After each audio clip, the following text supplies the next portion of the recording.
In a small village where the roads were made of dust and dreams were made up of silence, there lived a boy named Arnav. Arnav's father had died 3 winters ago. His mother wore basket. Arnav pulled wooden handcraft for the village green merchant for 2 rupees a day. Every evening, other boys played near the well. Arnav only watches, his hands too tired, his stomach too empty. But at night, under one flickering lantern, Arnav did something no one in the village understood. He drew.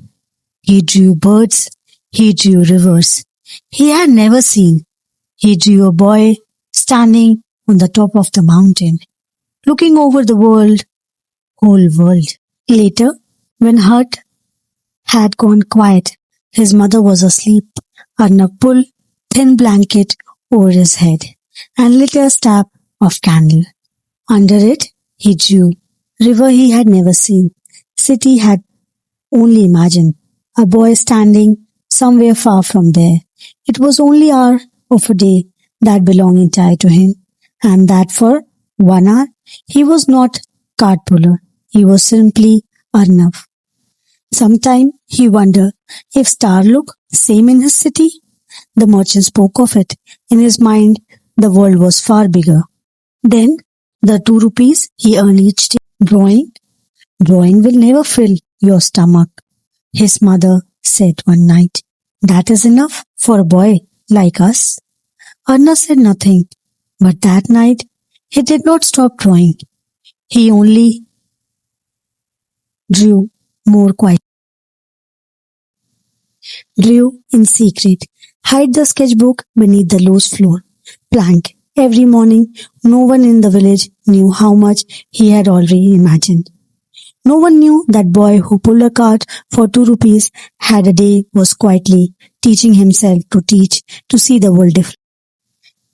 One morning, a traveling merchant stopped in the village, man who sold clothes from city to city.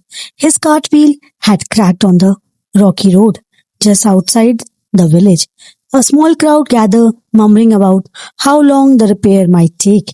No one in the village had ever fixed the wheel like this. While the men argued about how to fix it, Arnav quickly picked up the stick and drew the wheel problem in the dirt, showing exactly where the axe had broken. He had seen the wheel like this before, sketched a dozen of versions in secret, understood the weight and balance instantly. The adults stopped arguing and started down at the boy at the dust. The merchant stared at the boy, stunned. Who taught you this? He asked. Arnav looked down, suddenly shy. No one, he said. I just see things before they happen. It will be the first time, he had said it loudly, and first time someone had actually listened. That night, merchant sat with Arnav's mother outside the hut. Your son does not think like a cart puller, he said gently. He thinks like a builder. She listened in silence, her hands still, unsure whether to feel proud or afraid. Something in her had already begun to shift. He offered to take Arnav to the city, to workshop where broken machines were repaired, and clever hands were valued more than strong ones. It is an opportunity that came once, if it came at all. The merchant promised to look after him, to teach him properly, but the decision, he said, belongs to Arnav's mother. Arnav's mother was afraid. The city was far, the world was large, and her son was all she had left after her husband was gone. That night, she barely slept, turning over her in her mind again. But Arnav held her hand and said, Ma, if I only pull the cart forever, I will not ever go as far as the cart take me. His voice was steady, older than his age.